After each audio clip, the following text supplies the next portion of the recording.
good, thanks. I'm good. It's great to finally meet you. How's everything been going? Yes, yeah, it's been going good. It's been a journey. Yeah, of course. As many people probably say about applying to law school.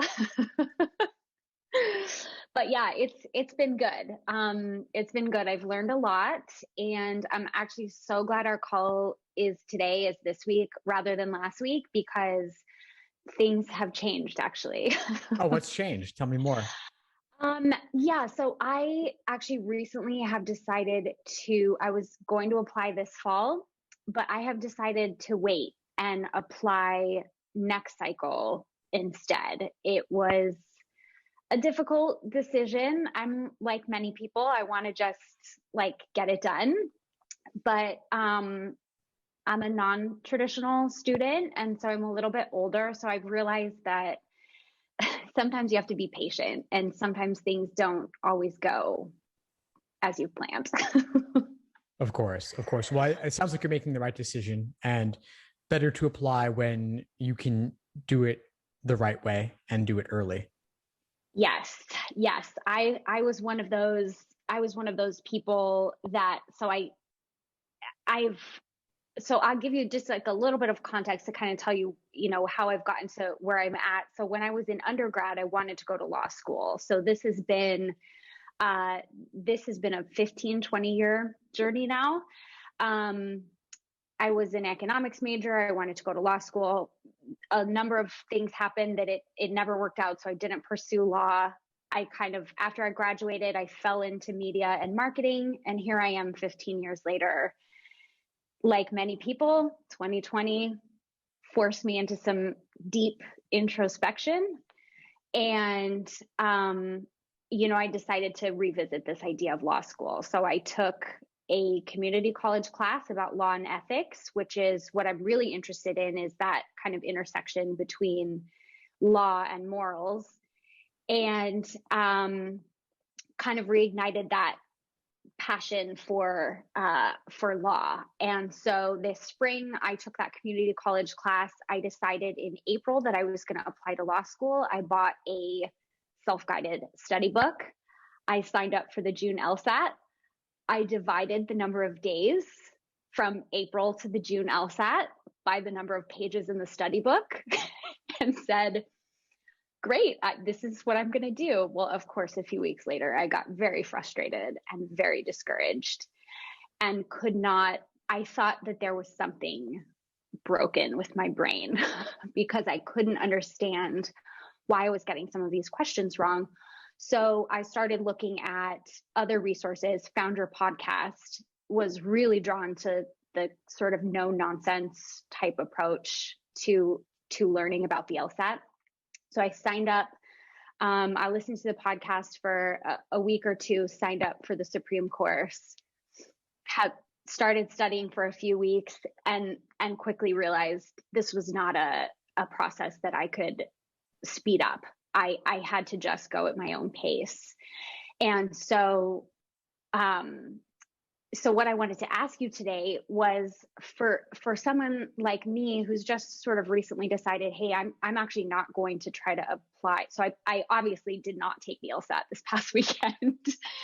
I pushed my date back to October, but now having made the decision to wait, I've got even more time. So do you have any advice for someone like me who's maybe now got some more time? I own my own business. So for me, anytime I take away from my business, I have to be really like mindful about it. I have about eight to 10 hours a week that I can study right now. And I feel good about committing to that. But do you have any advice for someone like me who's kind of regrouping and hitting pause? So what are kind of your thoughts on that? Yeah, absolutely. And again, kudos to you for making this decision, especially if you have 8, 10 hours a week.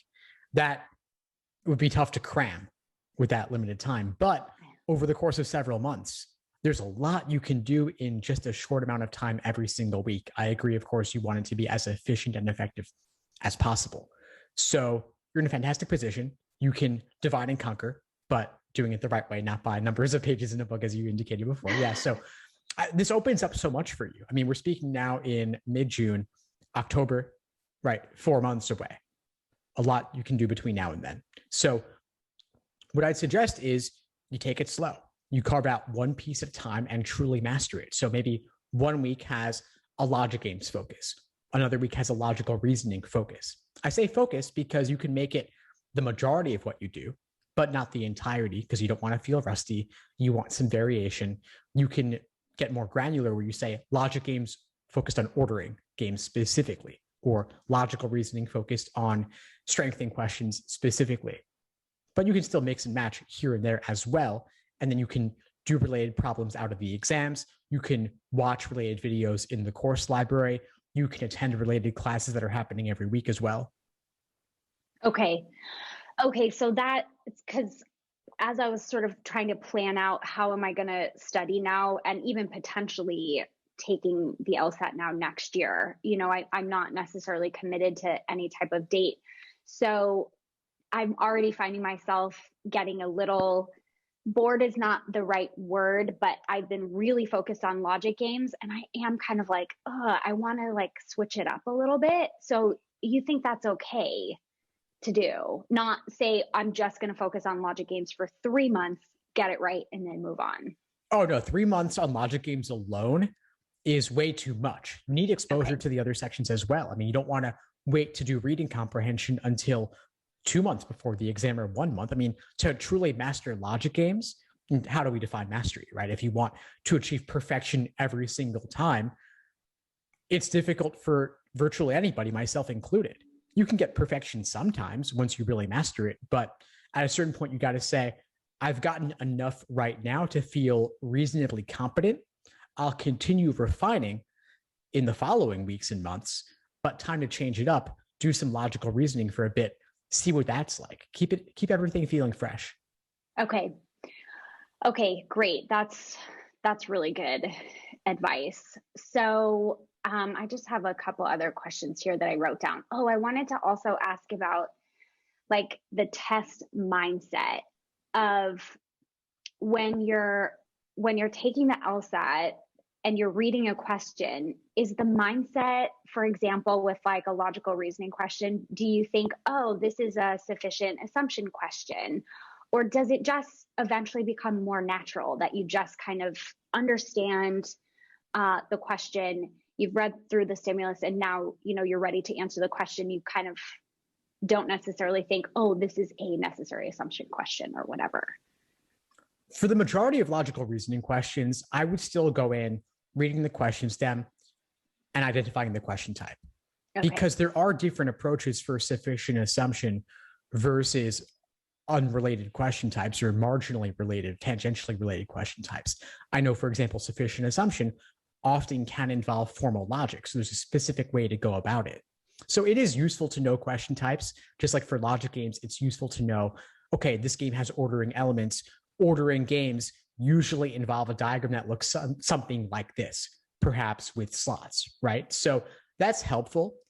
And when you see a question stem that seems unfamiliar at first glance, it can be confusing. LSAC gets creative with their question stems sometimes. But if you could say, hey, you know what? They're just asking me to ID the flaw. Fantastic. Flaw questions may involve classic logical fallacies, or we're going with the mindset they've made some kind of ridiculous error. We don't know what exactly it is yet till we read the stimulus, but we're going in with that critical eye knowing something is wrong from the start. Okay. And so my target score is like 168. Is I would feel confident in my application if I could score around a 168. Do top test takers, well, I know that top test takers, if you're going for over 170, I assume that those people are able to answer all questions on the LSAT. And I assume that with time and with practice, you get quicker and you're able to get through all the sections. Obviously now I'm not able to do that. But if my target score is a 168, does that mean I should aim to answer all questions on the test? I would still attempt everything. I would still attempt Okay. everything, really, because you need a buffer. You need a buffer. If you consider how many questions you might answer incorrectly, and then you have to account, well, you have those plus the ones that you're leaving blank, or not leaving blank, but rather just guessing on. You have a 1 in 5 Hmm. shot, maybe. You need to answer everything. You could do the Okay. calculations and see how your practice tests go, but you're it's very rare. I'd suggest for anybody aiming above 160 to leave out something. Okay. Okay, that's good to know. I wasn't sure, and obviously my diagnostic test, I actually got worse the more I studied, which was really discouraging. And I thought, oh my gosh, there's no way. But now that I have more time, I feel better about being able to get to the point where I can answer all the questions in 35 minutes. So I just have one more question about if you have any tips on how to keep your study notes organized. I just have sort of a spiral notebook right now, and as I'm going through your videos and your workshops, I'm just sort of dating, whenever I watch the video, and then making some notes. Is there, or do you have any other tips on how to keep study notes organized, especially over potentially a longer period of time? Yeah, sure. I mean, yeah, a lot of students have taken different approaches, and you can see a lot of those in a lot of the classes. People will walk through their review processes. Some people are really into spreadsheets. Other people are really into Google Docs.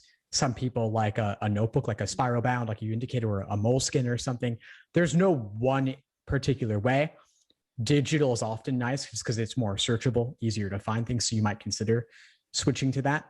But the best one is the one that you'll, of course, keep up with the most consistently. And maybe you'll have separate notebooks for logic games versus logical reasoning versus reading comprehension. Okay.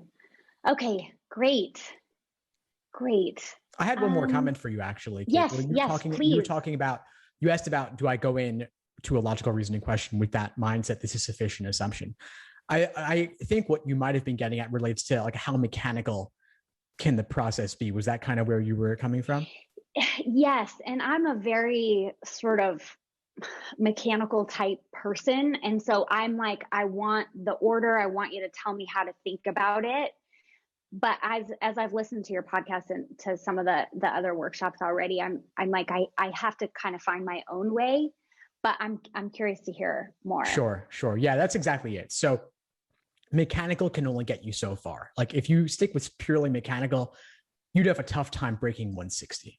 Like, because a lot of the easier and moderate difficulty questions, that's enough.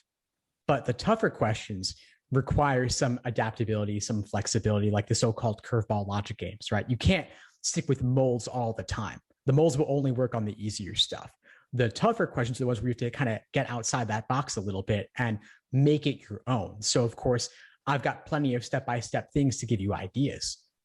But of course, the step-by-step doesn't always survive contact with reality. So you need some flexibility when it gets more difficult, and you need to truly own the material and own an understanding of it for any of the sections. Yeah, and I think that was really what I decided to wait and apply, because I realized that it wasn't the type of test that you could just, if you just did enough practice tests, you would figure it out. You have to get inside your own brain and think about, okay, well, why did I think this was wrong? But also, why did I think this was right? I think that to me was like a light bulb moment, that it wasn't just get the right answer. It was try to understand your thought process for how you got to the right answer. That's exactly it. That's exactly it. So Okay. getting self-critical and looking at your thought process throughout is going to be key. It's not about just saying, okay, what's the formula for this question type? How can I diagram everything? You can't diagram Yeah. everything. You have to actually understand what you're looking at. Yes. Okay. Okay. I've got a long way to go. But you've given yourself the time as well. Yes. And it's taken a huge weight off, because now I think, okay, I've got the time, I can figure this out. And I'm so excited to get more into your workshops and into the videos. I mean, it is such a great way to study. And I love that it's not cookie cutter. Like, you don't say, oh, you just do this for 3 months and, you'll be great. Obviously you might get better, but yeah, I'm so appreciative of your course. Thank you. Of course, I'm so glad to help. I'm glad we got the chance to connect today, and just reach out. Let me know if you need anything moving forward. Okay, will do. Thank you so much, Steve. Appreciate it. Of course, kid. Have a good one.